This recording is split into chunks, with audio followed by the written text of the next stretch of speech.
New on Curiosity Stream. I'm James Burke. I'm going to take you on a journey through time. James Burke's visionary series returns, reimagined for our time. Now, this is all uncharted territory. The Washington Post hails Burke as one of the most intriguing minds in the Western world. The New York Times raves he careens from one great moment in history to another. Where do we want to go from here? Experience all new connections. So what's the next connection? With monthly, annual, and bundled plans, find the one that works for you at curiositystream.com. Need some help? Yeah, but no offense. Oh, right, because I'm Amish, so I wouldn't know anything about your 69 GTO Judge. 455 big block, Ram Air, 411 Posi, something like that? Weird, that thing must have fallen straight from space. Well, good luck with your future ride, spaceman. My name is Richard Dix, and this is How Did That Happen? A podcast where I look at everyday things or events and try to figure out how they came to be. Every week I will research one topic, and by the end of the episode, I hope to truly have the answer to the question, how did that happen?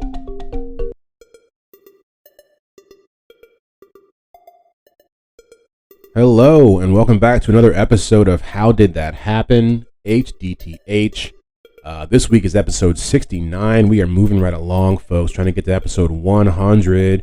Hoping it's going to be a good one. We are talking about the Amish today, and I learned a lot. I learned a lot in my research. I'm still really glad with the moves that we made to have it be one episode a week. I'm telling you, I'm getting more in depth on this stuff, and I'm learning a lot. I'm hoping that you guys will learn a lot. I mean, I'm going to bring you guys a story today in the new segment that I've called, which we talked about Old Blue Dog a couple weeks ago. This week, the segment's called Breaking Old News. Is what I'm not going to call it. It's going to be called Breaking Old News, because we're going to be breaking news to you, but it's old, and so it's still news, but we're breaking old news. The story is about the Amish when they were conscientious objectors in World War I, but it ends with chains in Alcatraz and somebody dies. I'll just give you that. But before we get there, as always, we've got some housekeeping to get to. What am I watching? I tell you guys, I have been watching Soft White Underbelly on YouTube like it's my job. Just like it's just clock in and hit play. You know what I mean? I don't know if you know what it is. If you don't know what it is, clear your afternoon. It is an interview series that focuses on a bunch of different individuals, from gang members to pimps and even an inbred family in West Virginia named the Whitakers. And that's where I started. That's where I found my love for Soft White Underbelly. Like I said, if you haven't seen it, just give it 5 minutes on YouTube. Just search it up there. You will find this inbred white family from West Virginia, and half of them don't even talk. They can't even talk, and the other half, when they do talk, you kind of wish they didn't. It is so wild. But I'll tell you, it's compelling too. I mean, even you watch it enough, and you find compassion for these people. You know, you just look at them at first. You're like, what is going on? What is really going on? But then you're like, oh man, you know, you're rooting for them in the end. You want them to find love and at least find clean clothes. I'm not whatever the bar is for them, but it's a really good show. Like I said, I've watched all the rest of them. They do gang members. They do this one lady who's on meth, and it's so cool. Not that she's on meth. That's not cool. That's actually really sad. Kind of scary.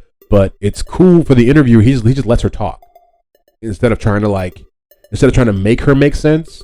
He just lets her be wild, and she just says some stuff where you're just like, "Oh, you are not even here. Like you're not even on this planet right now." And it's cool to kind of see that. But I would definitely check that out. Definitely worth it. I think that's about all. I've been watching a lot of true crime on Netflix. Like a lot of true crime. So I'll give you guys one more since I have. And there's one on Netflix right now called Don't Pick Up the Phone.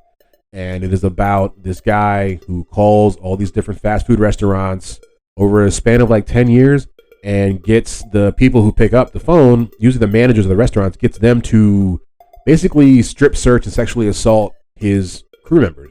Like the people that worked at the restaurants. Like he was straight up, like he would tell them, because they would tell him basically, oh, we got a report that someone in your restaurant stole something. And so now, because the guy would call him to say he was being a cop, say he was going to, come there and arrest people. But if you don't want that to happen, for me not to do that, you need to strip search this person on the phone right now, while I'm on the phone, then you'll be fine. But it's not real. And he's straight up like feeling these ladies up. They have video of it. He gets women naked. It is wild. It's called Don't Pick Up the Phone. Definitely check it out. But yeah, what am I listening to?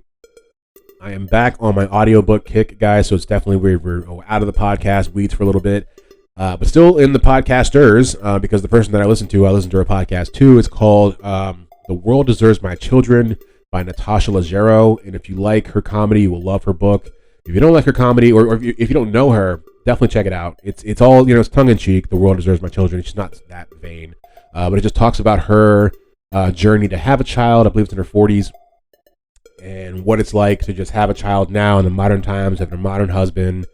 She talks about her life with before the baby as well as the baby now. Like I said, she's a comedian, and her husband is also a comedian. They have a podcast that I've mentioned on here before. It's called The Endless Honeymoon, and it's very funny. The husband even comes on to the audiobook for a little bit and talks. It's definitely good. I would definitely check it out. But yeah, it's called The World Deserves My Children. I also just started The Light That We Carry by Michelle Obama. That's pretty good. I've listened to her previous book before. The first like 3 chapters is about kind of the last book. So I don't know when we're going to get to the new stuff, but definitely worth checking out, I think, still.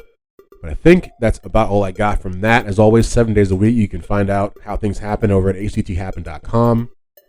We got all the extras over there. You'll find the works cited, which is becoming a lot more fleshed out now that I have more time to do research and stuff like that. You'll find the transcripts for all the episodes, blog posts, anything like that. All the stuff for Bite Size Bios is over there as well. Also, Bite Size Bios, they now come out Mondays, every other Monday at 4:30 a.m. Basically taking the same time slot as How Did That Happen, twice a month. So every Monday at 4:30 a.m. we have some new content coming at you.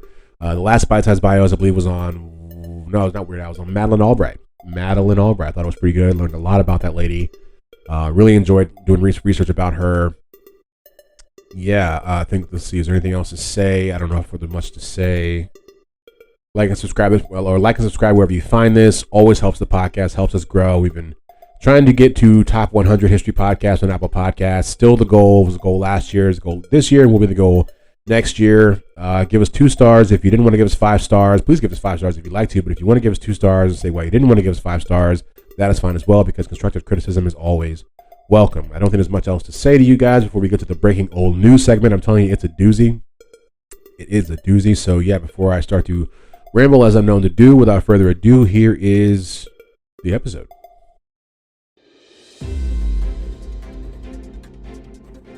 Welcome to breaking news. Well, old news. Welcome to breaking old news. Okay, so in this week's segment of breaking old news, I'm going to bring to you a story of a couple Amish guys. I thought it fit very well with our topic this week is Amish people. So I'm going to tell you the story of a couple men named Jacob and David Whippiff. I believe, no, Jacob Whippiff, and David Joseph Michael Hoffer, right? And they were called to serve in World War I in 1918, but due to their religion, which is being Amish, they didn't want to do that. They're nonviolent. They don't fight in wars. They're what's known as a conscientious objector, and there were a number of things that were also not going well for them. They spoke German, right, which is kind of an issue because it's the quote-unquote language of the enemy. And they were also not very well educated because, as we'll learn later on in the episode, the average Amish person only goes up to the 8th grade in school. It's just the way their school works. So basically, they would end up being court-martialed because they chose not to fight in the war.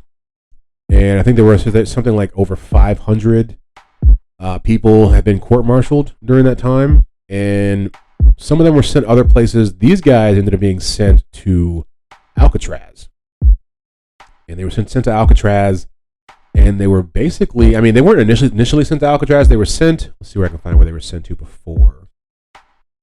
They were sent to Camp Lewis in Washington, and they chose not to put on the uniform, which is actually, we'll find later, is a kind of a big deal. And so they were nobody liked them there. You know, they were kind of tortured like a lot of other conscientious objectors, which sounds really bad. They said that I think they were beaten. They were dragged across wooden floors to just fill their bodies with splinters. This is America we're talking about. This is America. These are American people doing this to other American citizens. Let's keep that in mind. This is not 1,000 years ago. This isn't in some war-torn country. This is in America. This is in the state of Washington. on the West Coast. And so this was happening, I guess, to try to get them to, submit, basically. And they wouldn't. And they were sent, like I said, to Alcatraz. And when they got there, they were chained up. They were chained and into a they were basically into a form of torture that's called high cuffing. I don't know much about torture, but it's called high cuffing. And basically, what happened? The chains were drawn up, basically so that their hands were crossed over the other, so their hands across their chest, and so that only their toes could touch the floor. And like I said, this is called high cuffing. So basically, all you could do is just kind of dangle, and the only thing that's touching the floor is basically just barely your toes. And because they would leave them like this for just days, I guess. And by the time they took them out of that, they were so swollen they couldn't even put on their clothes, anymore. Their arms were so swollen from being chained like that. But during this entire time, it's very interesting. They have letters, which I think will be on the Twitter page, or excuse me, on the website. They're writing home this entire time to their family, and they don't mention this at all. They don't mention the fact that they've been chained up. They don't mention their torture. They mention none of that. So none of their family knows what's happening. And so basically, not too long after they get kind of released, they're only there for a few days, I think, if I understand correctly. Their treatment was so bad that they had to call the family, the Amish family, and tell them to come out to Alcatraz to kind of get them, because they had messed them up so bad. And when they get there, one of them is dead. One of them already died. I think another one dies. But what's wild, and this is the part about the uniform, when they die, the military dresses them in an army uniform. And it's like that was one of the main things that they did not want and were fighting against the entire time in life, was to not wear that uniform, to not fight for America, which is fine. I really, as an American whose family is a lot of veterans in my family, I think, if that's how you feel, it's how you feel. It's really sad, but basically, so they would end up they would die in military custody and be taken back home. The remaining Amish guys that were with them were actually released and allowed to kind of accompany the body back to, I think they were in Montana, South Dakota, something like that. But yeah, so that's a sad story about some guys that got murdered by American troops in the Alcatraz prison. And that's what we do here on Breaking Old News. We're going to try to do every week or every 2 weeks, try to find you some different stories. I didn't have the actual newspaper. The website says it. I just didn't think it was. I thought what was more important was the treatment these guys got in American custody while they were Americans. But yeah, so that's Breaking Old News. We will now get to the normal segment of How Did That Happen? Here we go. Really here. Das ist really schön, the weather is sun is good shining. Yeah, it's really warm. Well, så, det är vi warm, så. All right, so today we're going to talk about the Amish people. And there are a lot of interesting facts about the Amish and the way that they operate. I don't think we'll get to all of them today because there's just so much, but I will try to definitely tell you how they came to be and as much as I can get into. Of course, there'll be more on the mini episode for whatever we don't get to today. So the Amish, formerly the Old Order Amish, are a group of traditionalist Anabaptist followers who have like Swiss and German origins. And the Anabaptist movement is basically, it was formed in the Reformation kind of time in Switzerland, around the late 1400s, early 1500s. There were some people there who basically, I think it was a Conrad Grebel, George Blaurock, some interesting names. These guys believe basically that the child baptism was not what truly brought, I guess, the person to God. It was the adult baptism. The word Anabaptist really just means to like re-baptize. So their whole idea was that, when you first come into the world and you're baptized, that's not, what makes you, brings you closer to God. It's when you choose to be baptized as an adult. And believe it or not, that was a big issue for some people. And so they had to kind of create their own version of Christianity. And that's something that the first thing that I learned when I was studying these Amish people is that I didn't know that they were also Christians. I didn't know that. I didn't know what I thought they were. I guess I thought Amishism or Amishites or whatever, that was something they had just made their own thing. I don't know. But no, they're actually just Christians, and it really does come about the same time that Protestantism as a whole. Martin Luther and his thesis, they're breaking off from Catholicism. This is just another one of those breaks from the initial idea of Christianity. And so the term Amish was actually first used as a term of disgrace because one of the main leaders in this early Anabaptist faith was a man named Jacob Ammon. He was an Anabaptist leader. And so they would kind of say like, oh, you're one of those Amish people. You're a follower of Ammon. You're Amish, So it's interesting. That's where their name comes from. And initially people were saying it to be mean to them. So, but they, just like we learned about Weird Al a couple weeks ago, he took his name and turned it into something positive. They took their name and turned it into a whole different type of people. And so the early Anabaptists formulated their faith or formulated their beliefs in a confession of faith called the Schleitheim Confession. And this was in 1527, and Michael Sadler presided over a meeting at the Schleitheim in the canton, dude, these words are killing me, on the Swiss-German border. And he was actually arrested and executed not too long after that. So back to the baptism. Like I said, they're mainly opposed to the baptism of infants because they don't believe that they're able to make conscious decisions to be baptized, which is truthfully something that I've always kind of thought of myself. Not that I'm against it. I was baptized as a child. And I don't like wake up every day wishing that it didn't happen, but you do look at it and it's like anything. It's almost, and I don't want to get any hate for this, but it's like when you pierce like children's ears so early on in their life. It's like, that's like when you pierce a baby's ears. It's just a little weird. I don't know. It's just a little much for me. They also adhere to a literal interpretation of the Sermon on the Mount in Matthew 5-7, which teaches against hate and killing and violence and taking oaths, participating in a use of force for any military actions. And we talked about that in the Breaking the Old News. So that was definitely a part of why they had to be conscientious objectors in pretty much every war that we've had in America. But we haven't even gotten to, as far as like in the timeline that we're talking about right now, we haven't gotten them to America. So we're going to actually go back to the beginnings of the Amish people and see if there's anything else we need to kind of run over before we get to their coming to America part of their history. And so to really break it down, in 1536, there was a young Catholic priest from Holland who was named Menno Simons, right? He joined the Anabaptist movement. His writings and leadership united many of the Anabaptist groups, and they were nicknamed Mennonites. So that's where you get the religion, the Mennonites. And they are actually really close, even still now in America, as far as like some Mennonite communities and Amish communities. I don't want to say they live together, but they live kind of beside each other because they have a lot of the same views. In 1693, old boy Jacob Ammon, he broke from the Mennonite church, and that's when he got his followers, his Amish followers. So truthfully, the Amish broke off from the Mennonites, who broke off from Catholicism, is actually how the actual kind of the breakdown goes. And so even further than that, actually about 50 to 100 years later, the Amish would break down into the Old Order Amish and the Amish Mennonites, and I've watched some videos on that. It is kind of interesting to see, and you can definitely see that the videos should be on the website with all the different works cited that I found.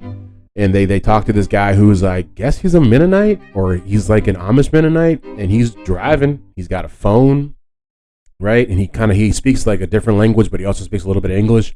But what's interesting is they have like these parental controls on their phones, but they're all adults, right? And so he has stuff that, like, he has a phone, but his phone can only like make calls and text messages and stuff like that. He can't like access the internet, or if he can't access like adult websites or even certain other websites. And they actually they do it willingly. He even said there's like people who will, because I guess whatever program that he has on his phone has the ability to do it for like another 15 other phones.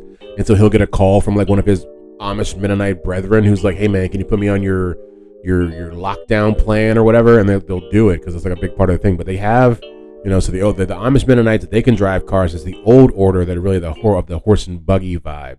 And so when people actually refer to the Amish today, they're really referring to like the old order Amish, not actually all Amish together. And so the Amish actually come to America in the early 1700s. That's when we first start to see them come. They come into Pennsylvania.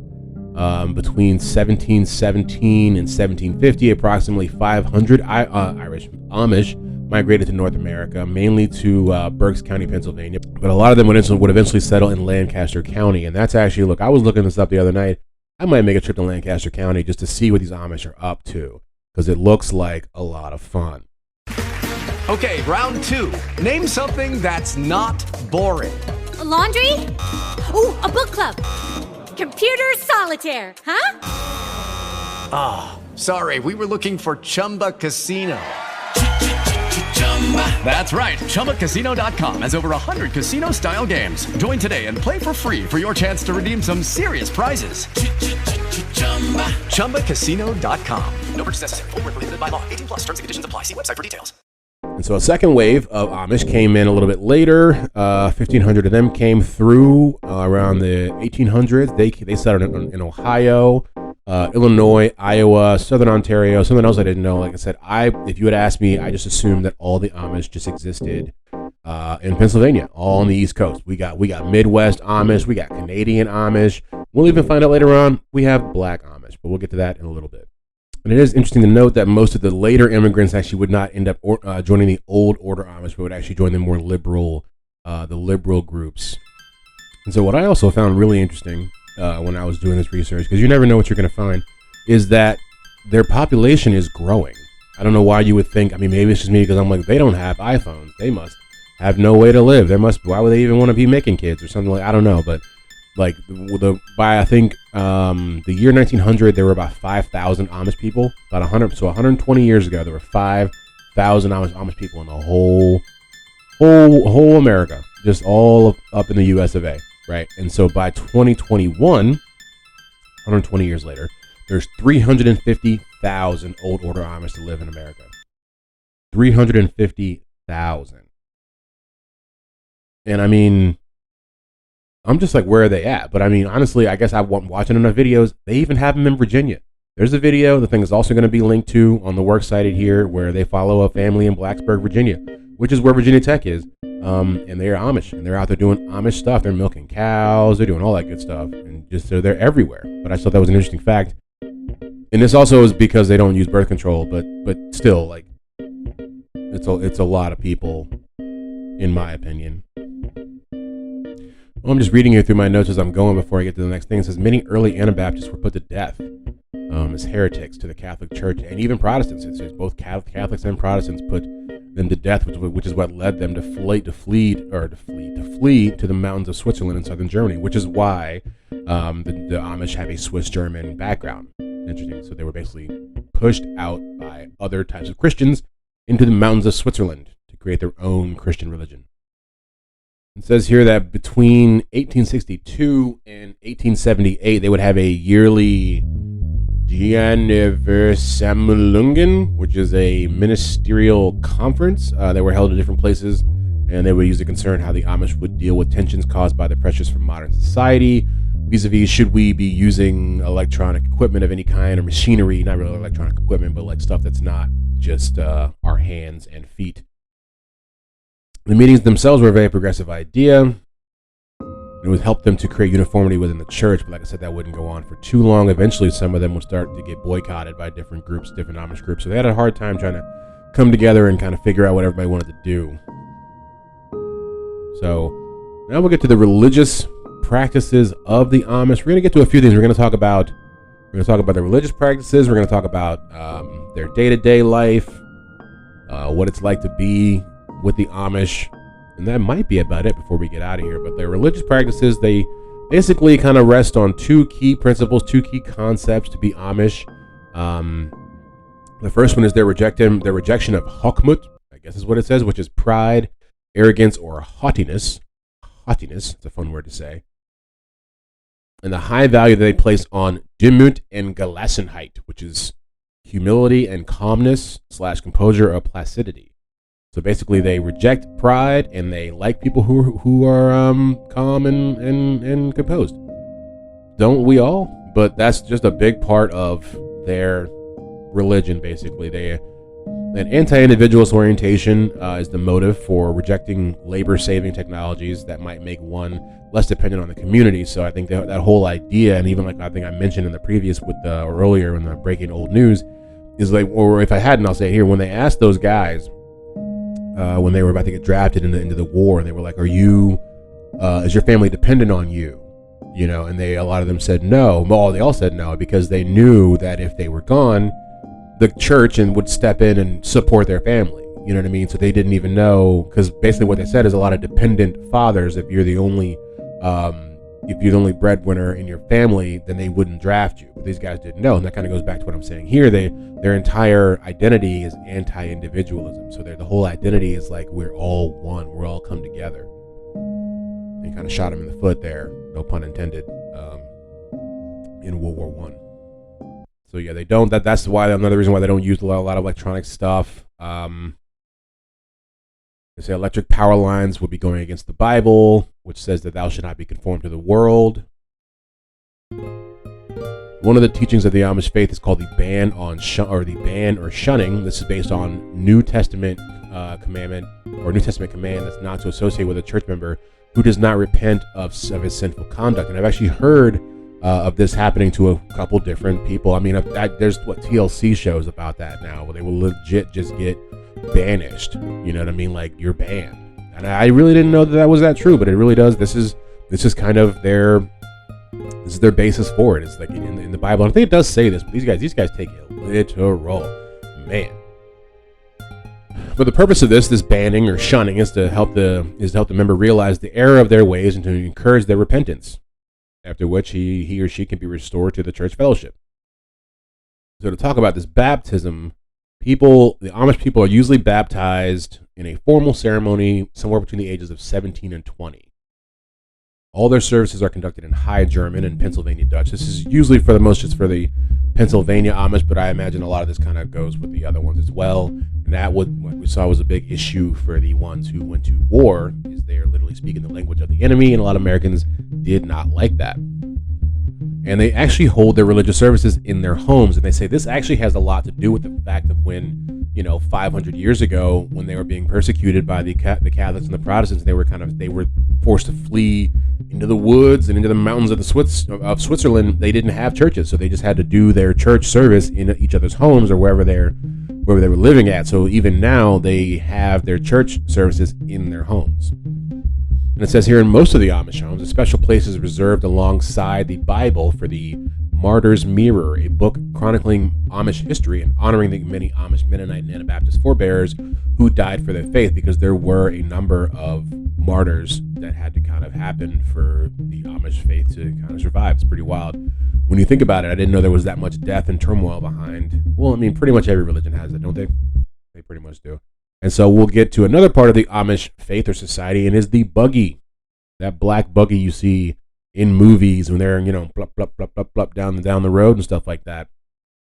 And so although the buggies are traditional box-like vehicles, they are actually not always black. I always thought they were black. About to blow your minds here. Some are white, some are gray, and there even can be yellow.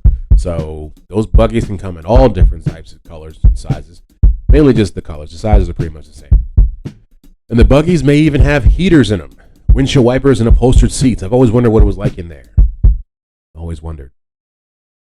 And this is an interesting fact. The Amish actually pay for the upkeep on the roads that they use. This wasn't always the case, but evidently the horseshoes on the horses when they beat up on the road when they're being ridden actually does more damage to the road than tires. And so the people I believe it was in Pennsylvania, kind of came together and had to find some sort of workaround, some sort of meet in the middle of how can we make sure, how you guys got to start chipping it. You know what I mean? You guys got to, you're running these horses up and down our roads. They're banging out all this asphalt and you're not chipping in. So basically, I think it's once a year, they come together and they do a collection, and that money goes towards fixing the roads. So that's kind of cool. We'll get from there to schooling. Amish children typically attend school in one-room schools that are run by the community, and they usually only go up to the 8th grade. And that was something that was interesting about, they were talking about in that breaking old news as well, is that some of these guys, they were talking to people, and they had some of them hadn't even gone that far in school. So, and they went to school in a different language. So they were really confused when they were being talked to by the prosecutors and the generals and stuff when they were being court-martialed. And believe it or not, this is actually fully acceptable in America. This was literally upheld by a 1972 Supreme Court ruling that they don't have to educate their children any further than that. That's wild. So they mainly only learn reading, writing, and math, and then Amish history, Isn't that wild? Like they're just in America, but all they're learning the history of the Amish, not the history of America. They learn practical farming and homemaking skills. That's what you learn in an Amish school. I wonder what that's like. The next part we'll talk about, which I think is the first thing that I really ever learned about Amish people, and I thought it was a joke. It's actually real. It's called Rumspringa. I learned about it. I forget what movie it was. Was it Not Another Teen Movie or some movie like 20 years ago? They had this in the party they were having. There was an Amish person that was on Rumspringa, and they were going crazy, getting drunk, and doing all this crazy stuff. And I was just like, that must just be for the movie.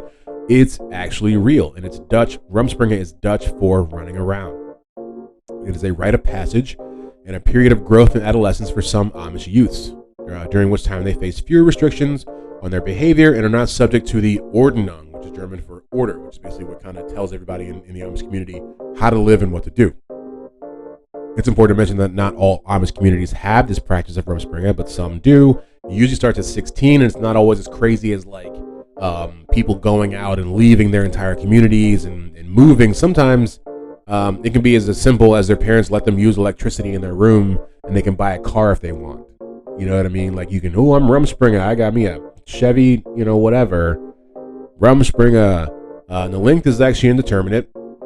It's a matter of personal choice, and it continues until the adolescent decides to join the church and be baptized as an adult member, and accepting the responsibilities that comes along with. But that is Rumspringa. The next part we're going to talk about is the furniture.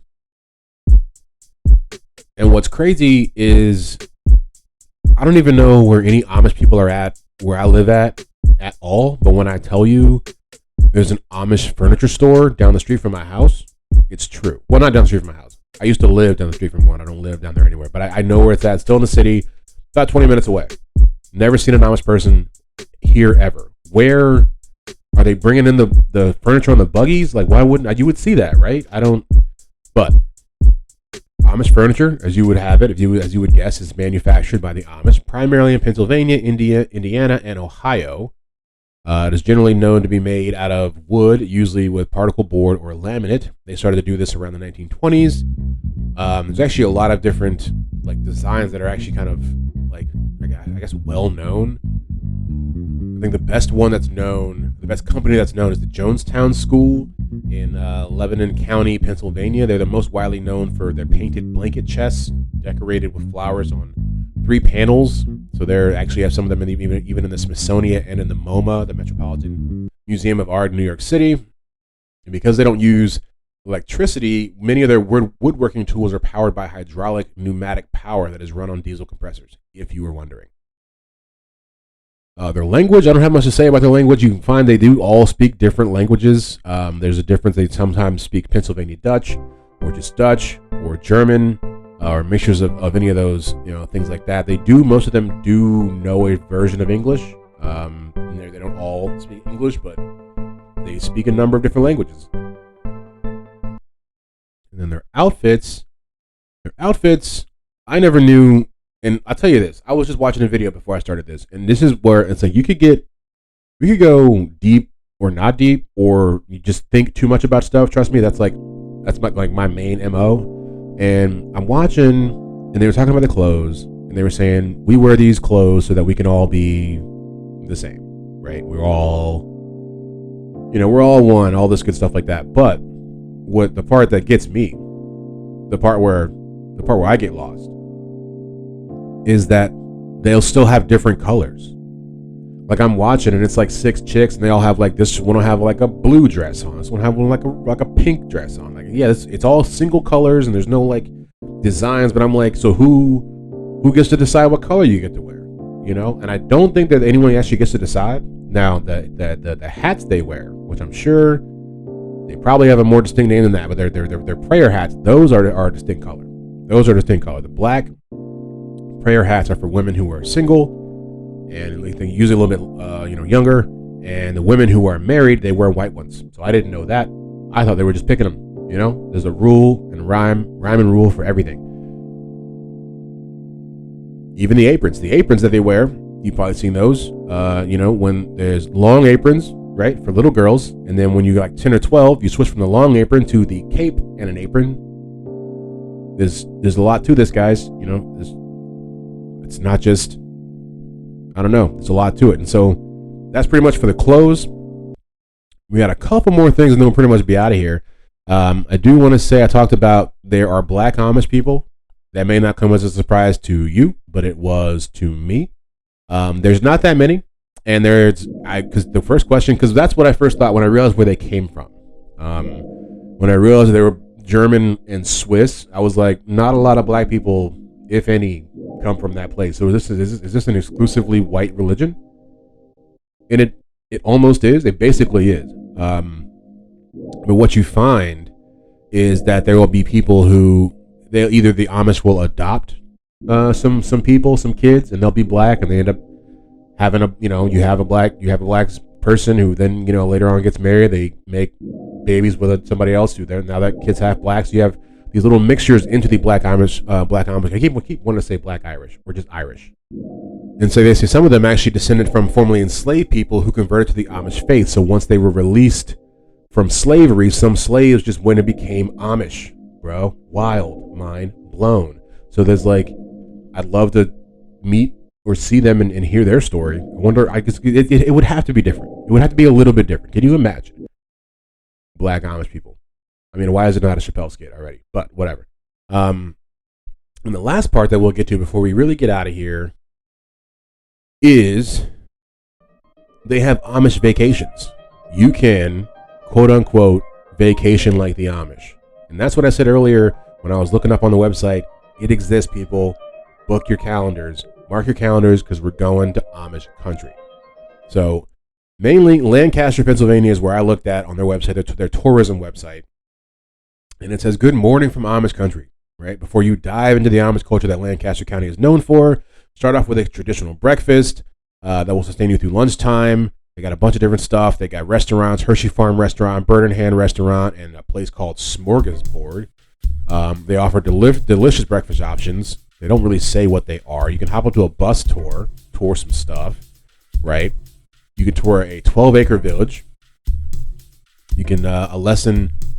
You can see you can see where they learn in their one-room schoolhouse. Check out their farm animals. Like I said, tour the countryside. That'll take 1 to 3 hours. And then you can live in the Amish farm and house. And that offers a living heritage experience where guests can learn about the Amish through a farm tour, ride on the scooter run, which is a tour of the authentic schoolhouse. Just a lot of good stuff, man. It was definitely a way to kill an afternoon, if not a weekend. Let's see, for lunch, they have, what is this, hand-twisted soft pretzels. Oh, that sounds good. Sounds so good. Sandwiches, pretzel rolls. They do a lot with pretzels, evidently. But these guys, I mean, they make a lot of stuff. They make a lot of dairy. They make all their stuff with this milk from cows. So they're gonna have a lot of good stuff. They make ice cream. Amish ice cream is probably like that, man. I bet it's really good. And then they have the Beacon Hollow Amish Guest House, which is open for you to stay on a working Amish dairy farm in the heart of Amish country. And yeah, I mean, you can stay at a bed and breakfast out there where you can even just, start working and being Amish for a little bit. They got Amish made yogurt, they got homemade jam, all that good stuff. So I just brought that up just to say, after I was doing all this research, I was just like, is there a way for me to go check it out? There is. You can vacation like the Amish, which is for them just life, but I would do that.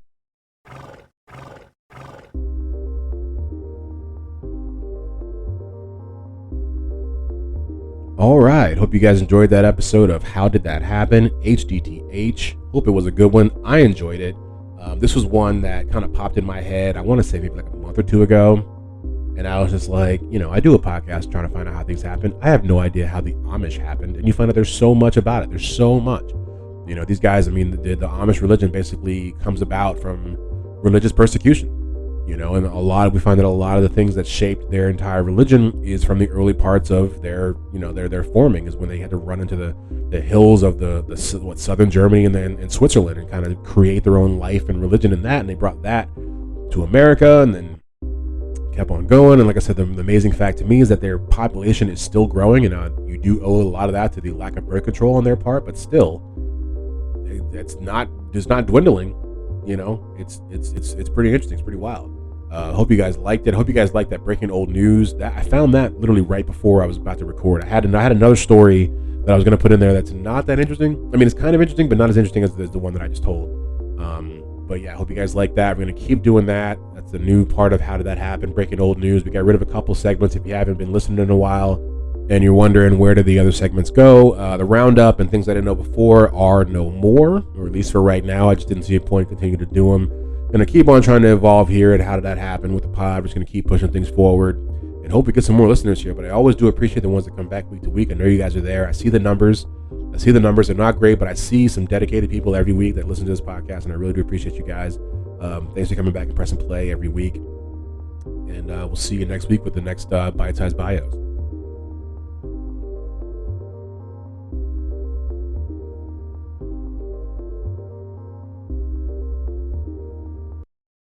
Judy was boring. Hello. Then Judy discovered ChumbaCasino.com. It's my little escape. Now Judy's the life of the party. Oh, baby, mama's bringing home the bacon. Whoa, take it easy, Judy. The Chumba life is for everybody. So go to ChumbaCasino.com and play over 100 casino-style games. Join today and play for free for your chance to redeem some serious prizes. ChumbaCasino.com. No purchase necessary. Void where prohibited by law. 18 plus terms and conditions apply. See website for details. Okay, round two. Name something that's not boring. A laundry? Ooh, a book club. Computer solitaire, huh? Ah, sorry, we were looking for Chumba Casino. That's right, ChumbaCasino.com has over 100 casino-style games. Join today and play for free for your chance to redeem some serious prizes. ChumbaCasino.com. No purchase necessary. Void where prohibited by law. 18 plus terms and conditions apply. See website for details.